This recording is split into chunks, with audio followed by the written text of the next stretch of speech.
During my night shift, a message from my father came through. We used your financial identity to take out a new $310,000 loan against the house. Sign the paperwork because your brother needs that money more than you do. Then my mother threatened me that if you refuse, we'll make sure the entire family sees you as an ungrateful daughter. I didn't argue.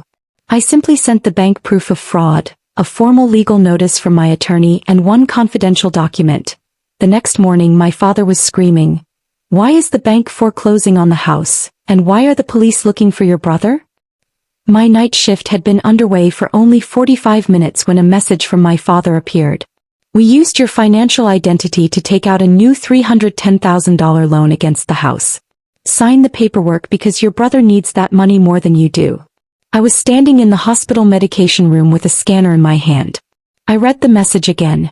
A few seconds later, another text came from my mother. "If you refuse, we'll make sure the whole family sees you as an ungrateful daughter." I didn't reply. I silenced my phone and finished my shift. My name is Emily Carter. I'm 38 years old and I work as a respiratory therapist at a hospital in Columbus, Ohio. I pay my own bills, support myself, and I've never depended on anyone else to build my life. My father, Richard, was 64. He had spent years working in insurance sales. He knew how to convince people with words. My mother, Susan, was 61. She could justify almost any bad decision by calling it what the family needed. My younger brother, Jason, was 34. Every 6 months he started another business, and every 6 months it failed. My break started around 2 in the morning. I opened my email. The loan package was waiting. 3 borrowers were listed. Richard Carter, Susan Carter, Emily Carter, my name, my social security number, my income, and an electronic signature that absolutely did not belong to me. I immediately took screenshots, downloaded the PDF, and saved everything to my secure cloud account. My coworker Nadia walked over. "Everything okay?" I looked up. My parents took out a loan using my identity. She was quiet for a moment. "The police. Lawyer first." I finished my shift. At 7 that morning I sat alone in the parking garage and sent my father one simple text. "I will not sign any documents." His reply came almost instantly. "Your name is already on everything. We just need confirmation." I answered, "You used my identity without my permission." His next message was short. "We're family." A few minutes later Mom called. "Emily, Jason is in trouble." "What kind of trouble?" "He needs money for an investment." $310,000? "He's your brother." "What about my name?" "It was only paperwork." I stared through my windshield as the rain fell. "You also used my income?" Silence. That was all the answer I needed. This was not the first time. When I was in college, Dad took my tax refund because Jason had fallen behind on his car payment. Later, Mom borrowed $4,000 from my emergency savings. She never paid it back. Then Jason needed $12,000 to launch another business. I gave it to him. The business lasted 5 months. Whenever I asked about the money, they always had the same answer. "You're strong." Jason always got a different answer. "He just needs one more chance." I didn't drive home. Instead, I went to my friend Leah's office. She was a corporate attorney. She read every page of the loan package. "That signature isn't yours?" "No." "Did you ever give your parents power of attorney?" "Never." "Do you own any part of that house?" "No." She closed the file. "Emily, this is identity theft." Then she noticed something else.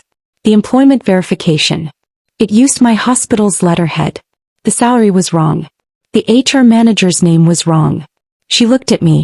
"They didn't just forge your signature. They also submitted fake employment documents." We immediately froze my credit. Filed an identity theft report with the Federal Trade Commission. Reported the incident to the local police. Then we prepared a complete package for the bank's fraud department. Screenshots. Forged signatures. The police report. A legal notice. Employment verification comparisons. Everything. But there was still one document I hadn't shown anyone. 6 months earlier, Dad had asked me to fix the Wi-Fi connection on his printer. The scanner folder was already open on his computer. A document caught my eye. Jason Carter Holdings, LLC. I hadn't gone looking for it. The file was already open. It explained that Mom and Dad had already pledged the equity in their home to a private lender. If Jason's investment failed, that lender could claim the property. I quietly saved a copy on my phone, just in case. Now I handed it to Leah. She read every page. Then she looked at me.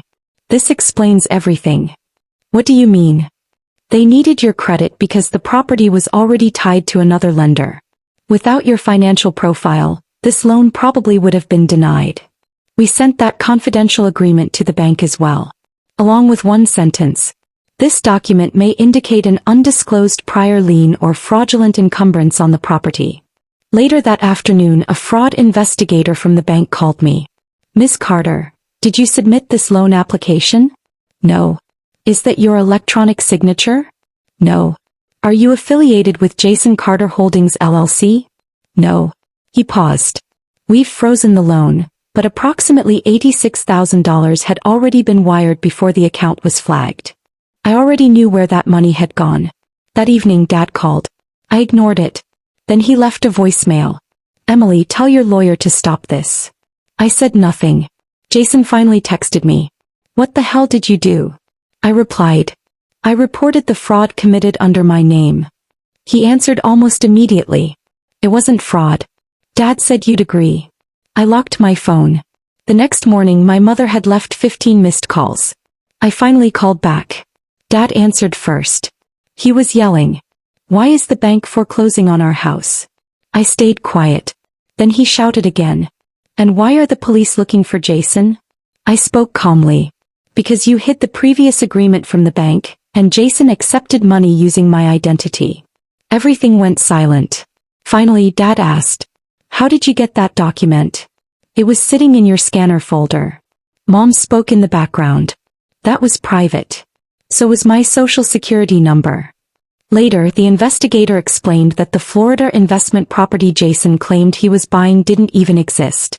Most of the $86,000 had already been spent on cryptocurrency, overdue personal debts, and a brand new Range Rover. 2 days earlier, Jason had proudly posted a picture of it on Instagram. Caption read, "Building the future." The bank canceled the loan. The private lender enforced the earlier agreement and started foreclosure proceedings. Only then did Mom and Dad realize the agreement they had signed months earlier was legally binding. Mom posted in the family group chat. Emily took our house away. Uncle Steve asked one question. Did Emily take out the loan? No one answered him. Later my cousin Megan messaged me privately. They told everyone you filed a false report. I sent her copies of the forged signature and the bank documents. A minute later she replied. I understand now. Jason disappeared for nearly 3 weeks. Eventually he turned himself in with his attorney. Authorities investigated identity theft, forged financial documents, and wire fraud. Mom asked me to help pay his bail. I never answered. Dad emptied his retirement account trying to save the house. It wasn't enough. The home was auctioned. The private lender recovered his money. The bank recovered its losses. The rest disappeared into legal fees. Mom and Dad moved into a small 2-bedroom apartment. Jason accepted a plea agreement. He received probation, restitution, and strict financial monitoring. The new Range Rover was repossessed. One day he sent me an email. We could have handled this inside the family. I deleted it. I didn't celebrate. I never posted about it online. I never tried to convince relatives to take my side. I simply repaired my credit history, secured every financial account I owned, and went back to living my life. 6 months later, Dad was waiting outside the hospital when I finished work. He stood beside his old sedan. We never meant to hurt you, he said. I looked at him.